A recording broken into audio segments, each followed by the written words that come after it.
Assalaamu calaykum saaxiibayaal subaxtinimo wanaagsan ku soo dhawaada wararkeena maanta waxaan ku eegaynaa madaxweynaha Soomaaliya Xasan Sheekh Maxamuud oo laga laayahay wax war ah.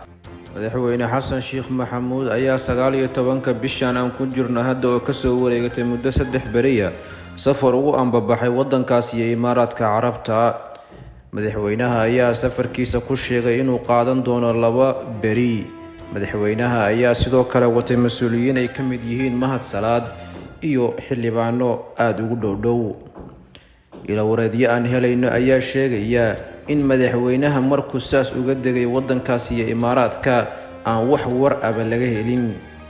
Waxaa jiray shirar qarsoodi oo dadka la joogay madaxweynaha ay soo sheegayeen inuu la qaatay wadano qaar ah iyo mas'uuliyiin ka mid ah dowladda Imaaraadka. haddana dadka Soomaaliyeed ayaa maalinnimadii shalay oo ku beegneed maalintuu ku soo laaban lahaa magaalada Muqdisho isweydiiyay maxaa ku dhacay safarkii madaxweynaha.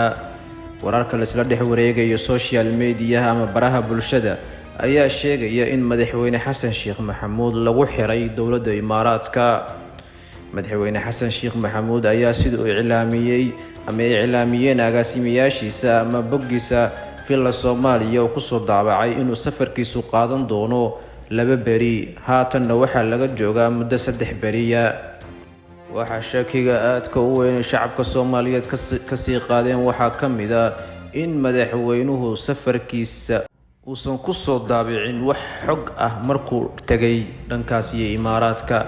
Xasan Sheekh Maxamuud ayaa soo uga caga dhigtay dalkaas iyo Imaaraadka ayaan laga helin wax sawir ah ama cod ah ama muuqaal ah ama kulan rasmi ah uu la qaatay mas'uuliyiinta wadankaas. sidoo kale mas'uuliyiintii la socday Mahad Salaad ayaa hal mar dadkii ku baraarugeen in page-kiisii Facebook-ga Twitter-ka hawada laga saaray.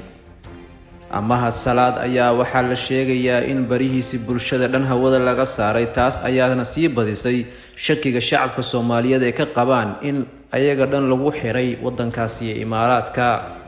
sawir-qaadaha rasmiga ah ee madaxweynaha Soomaaliya Cali Ducaale oo aanu kala hadalnay barihiisa bulshada ayaanan message-keena ama qoraalkeena aan fiirin, taas oo ka dhigan naftirkiisu inuusan ahayn online.